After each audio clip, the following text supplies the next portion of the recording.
my neighbors hate me.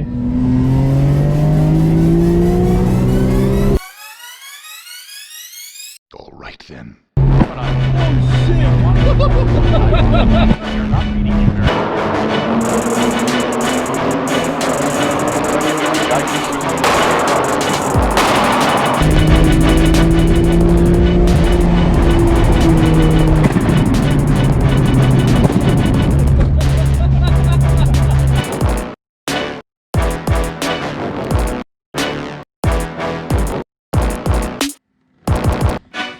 Hey, what's up guys? So as the video title probably suggests, and also by the thumbnail, yes, I'm doing a review on my tune on my E46 M3. It was done by RkTunes, particularly Jordan.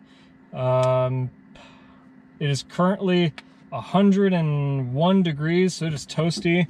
I'm gonna fire up the car and get the AC going. Okay, so the reason why I'm making this video is really to kind of put content out there for those who are looking to tune their car and, you know, can't necessarily find a review on drivability, the actual performance gain, the feel, you know, the satisfaction. It's kind of hard to just take someone's word for it when you're just reading a forum post. So, you know, there's not all that much information out there really talking about it, at least video-wise. I've seen plenty of posts. You know, some are quick and simple, others are, you know, slightly more elaborate, but I feel like a video is definitely necessary for something like this. So overall, how do I rate the experience? You know, first and foremost, customer service with Jordan was always great. Him and his right-hand man, Harris, super cool guys, very easy to talk to, ask questions, and they have a very wide range of, how should I say, abilities to explain it to you. So no matter what your level of expertise is, you know, they're able to sit down and sort of walk you through the whole process. And it's been for more than one vehicle for me in the past, so it's not just the E46. So starting off with drivability, I'm currently in standard mode, you could say, so I do not have the sport button on. Around town, the car drives identical to the stock car. I'd say even at these low RPMs, it almost feels better. It just feels like it's moving with ease. Like it's not choked up. I'm not having to give it a lot of throttle.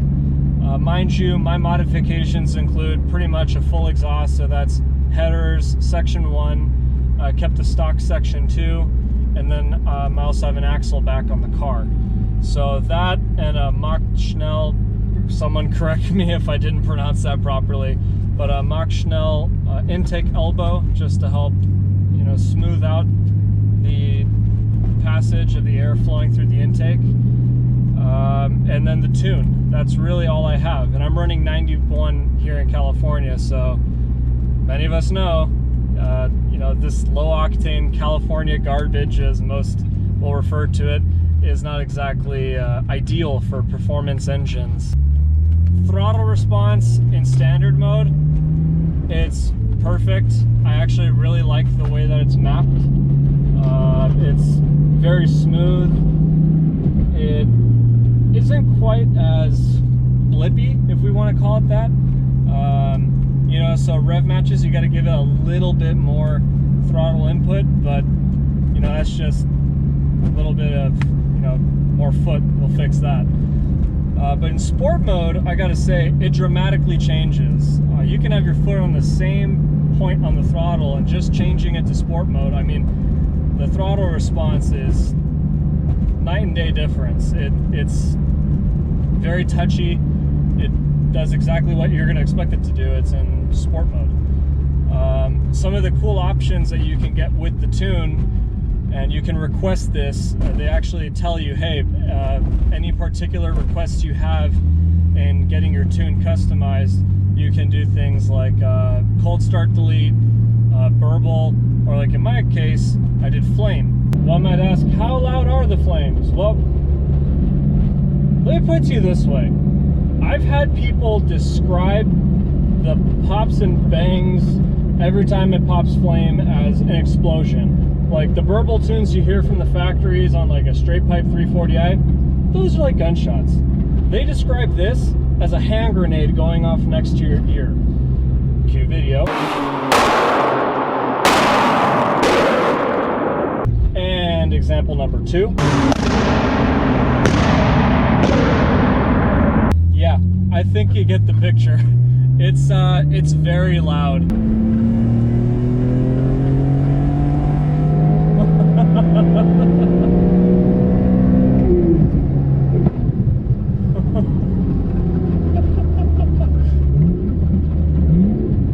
Holy crap. My neighbors hate me. So I like having flames because it doesn't happen at the lower RPMs when I'm just cruising around town. I have to warm up the car, of course, and put it in sport mode, which leads me to the next thing, is that really cool feature is that the sport mode acts as a map switch, right? So not only does my throttle response change, but also the ability to, you know, shoot flames. If I were to do a full acceleration, you know, first through third, let off, and let it just decelerate, it won't shoot flames unless it's in sport mode. And that's something I was very hesitant about initially when I was looking for a tuner to actually take care of this car, because I wanted to make sure that I could turn it off when I didn't want it. Because there are times, you know, I go out and just driving around, I don't always want to, you know, shoot flames and, you know, all the bangs and booms that are associated with it. So when Jordan reassured me that we could actually tune that in through the sport mode button, that was like a done deal for me. That's what sealed the deal. So that was a really cool bonus that I thoroughly enjoy. Now, acceleration. How do I feel that it's changed? Well, the stock car, I'm just going to start here for you guys who may be interested in looking at an E46 M3. You don't yet own one, but you're looking at all the mod potentials. Or if you already own an E46 M3 and you just want to know a comparison, let me tell you, the stock E46 feels choked. It does have linear power, yes, it is known for that, but it just doesn't feel like it's quite there.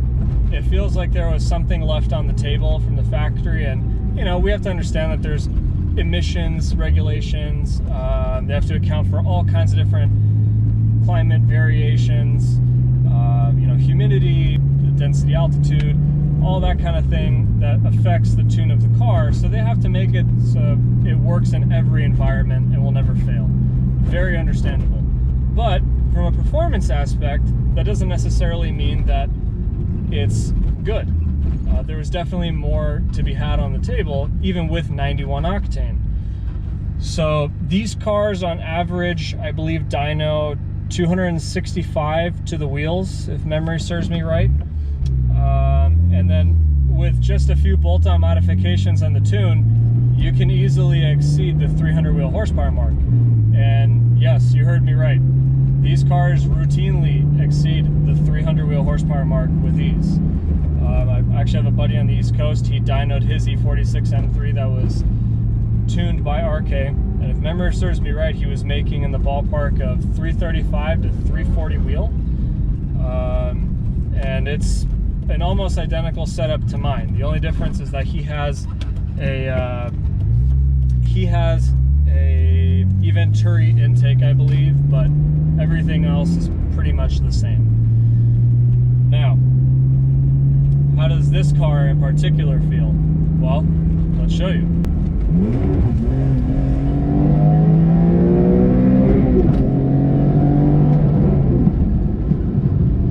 It moves.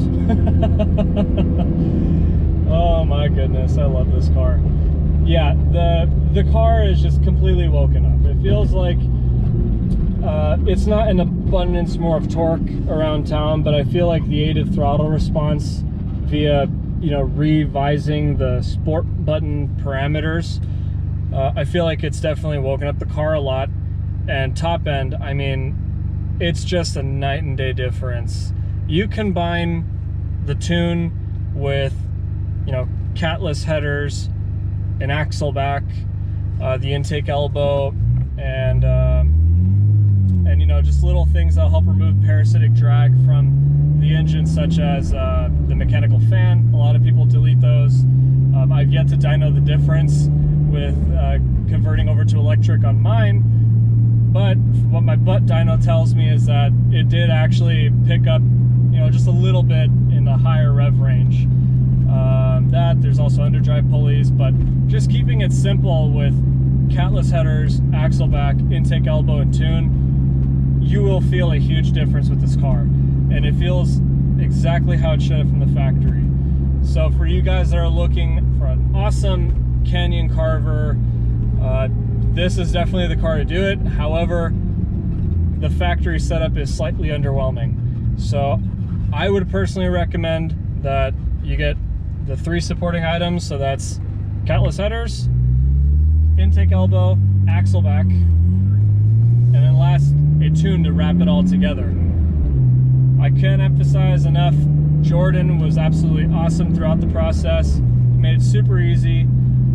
And I've heard numerous stories where some people who weren't as tech savvy, they were able to still get their car tuned because Jordan and or Harris were so nice as to remote drop in on their computer and actually show them how to do it remotely. So I think that's super cool. The customer support's great, and the tune is not giving me any problems.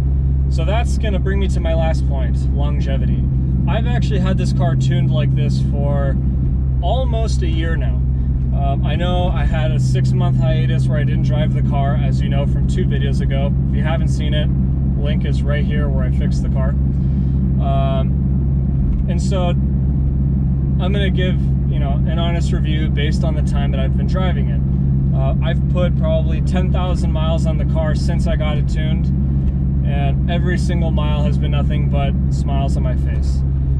I had one misfiring issue before, and that was due to a faulty coil pack, but I just said screw it. I ordered an entire set of 6 and also the spark plugs, just changed them all out. The problem was solved. It had nothing to do with the tune.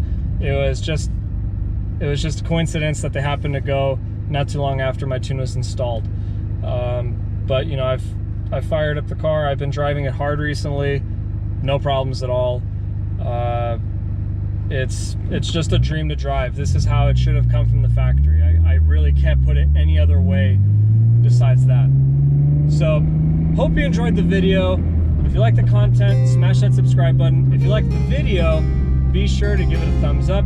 Also, click the bell notification to stay up to date with all the latest content we have here on the channel. And most importantly, I'll catch you guys on the next one.